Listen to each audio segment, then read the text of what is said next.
Poe cuts to this notion of what is actually worth being afraid of. You know what I mean? It's not called Conversations with a Mummy, which I told you it was called. But it's better. It's called Some Words with a Mummy. Each character faces something that is like the real worst fear they have.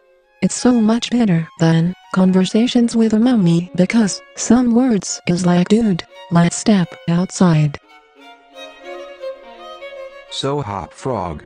The thing about Hop Frog. But I don't know if I'll keep that as a title. And I don't know what kind of adaptation I'll do. There are a handful of versions. Julie Taymor has a short film about it. It's a David Bowie, Noah Lou Reed song in which David Bowie does some vocals. There are a few etchings from the 19th century. And of course Tony Kushner and Mac Wellman have both written adaptations of this short story before, so I am plagiarizing from the two of them as I usually do. Once I was writing a play and everyone I told about it was like, oh, Tony Kushner already wrote that play. Which in fact he had not, he simply had included in his bio that he meant to write that play for 20 years. You know what I'm sick of? Tony Kushner's fucking headshot. If I have to see that turtleneck over his chin one more time, it's horrifying. It's been out there for like 28 years now. It's the last of Poe's stories. It's the last thing I think he ever wrote to be published. This is how I approached this whole project. I googled Poe, went onto some weird fan site that had little synopses of all the short stories. I read through the synopses of all the short stories because they were only 4 sentences each. I was like, oh look, that one has a mummy that's like piped back to life with electricity. That's pretty cool. I would say Hop Frog's ending is pretty happy. Like faux science. I like the idea that people think they can do anything. I once wanted to throw a Halloween party called Real Fear, where no one would come in costume. But the rooms would be actually terrifying. Like at the door, you would get a biopsy report that was completely terrible for you. In some room, there would be some terribly lonely person. Real Fear Halloween. It would be great to have one room, where it's just an oven you left on. An unlocked door. Or if everybody had a fear and you had to figure out what people's fears were by talking to them at the party. Like I have 5 minutes to figure out what your deepest, darkest, fucking fear is, and if I win you punch my card. We've got to win something at the end of the night. I think winning is you can go. You know what I mean? Like you actually get to leave this party is how you win. Matt, you must do this. This is a great idea. Carbon monoxide. I love that idea.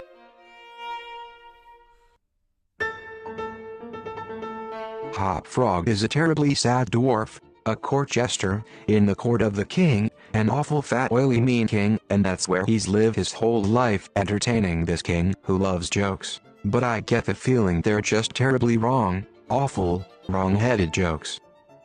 He just hates the king and hates having to perform for the king and his counselors, and they're always playing tricks on him, and that's sort of his whole life is to be their Hop Frog.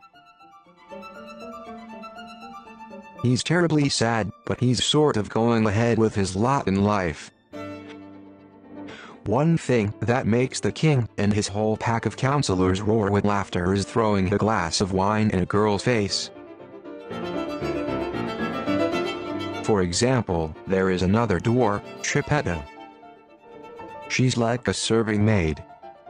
The king so loves his jollifications that he puts on this giant masquerade ball once a year.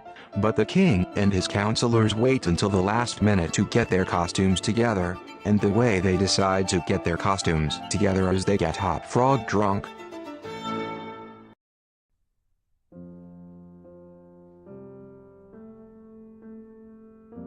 And they make him create a story for them, and they'll go as the characters in the story.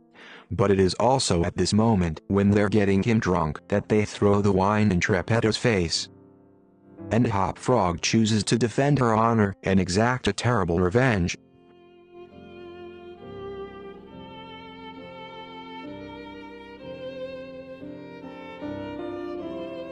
One of the first things I thought of in thinking of this story was the notion of an extended period of horrifying offstage screaming.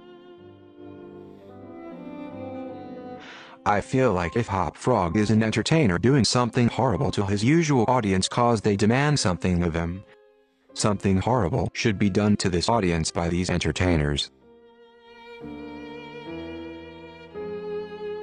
But that's just how I pictured it so far. I have no idea if that's really what's going to happen. I was just having this conversation today. Someone wrote a play or a short story about the real-life hotel that all the dwarfs during Wizard of Oz lived in. And oh shit, I can't remember the name, but basically they all stayed in the same hotel and had massive orgies and did drugs while they were filming The Wizard of Oz. And later in life, what's her name? Judy Garland, kind of told on them and told bits of the stories, and so they were all really pissed off because they gave her a bad name. Or gave themselves a bad name.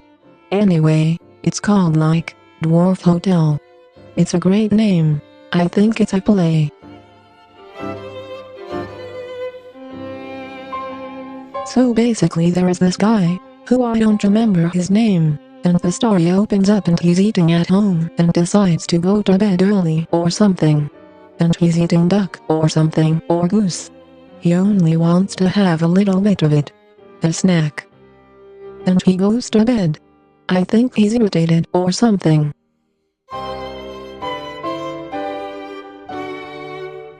And there's a knock on the door after like he's just gone to sleep, and basically there's this note from this guy. The note says, "I finally got permission to open the mummy case. Come over immediately."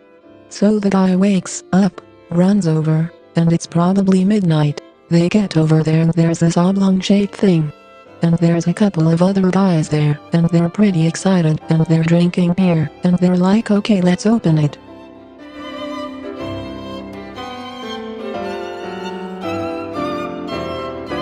And it's like Russian dolls. And they open it up and there's this mummy that's wrapped not in traditional mummy garb, almost like maybe it's in plaster or something. It's not sheets or whatever. I guess maybe a toe is hanging out of this thing, or part of the face, and they're examining the mummy and they realize it's an Egyptian mummy too. I think that comes into play because eventually they start talking in ancient Egyptian. They kind of have this idea that they're going to apply electricity to the mummy and see if they can shock it back to life.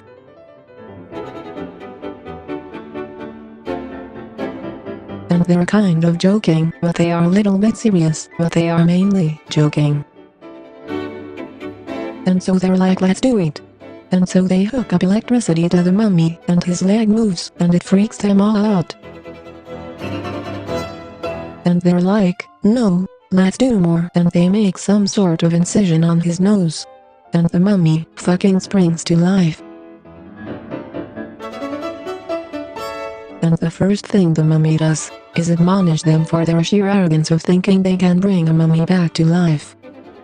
The mummy is saying, look, I am a mummy. He was like only 600 years old when he died. But he was embalmed alive because that was what his certain sect of mummy people did. Or maybe it was like he had died in the wrong place, and so he looked perfect.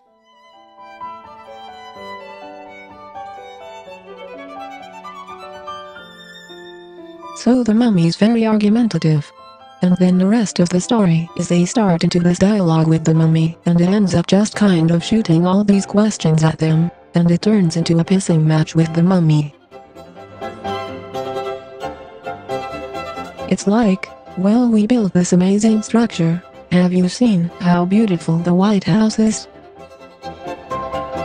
And this mummy is like, fuck you. Have you seen the pyramids?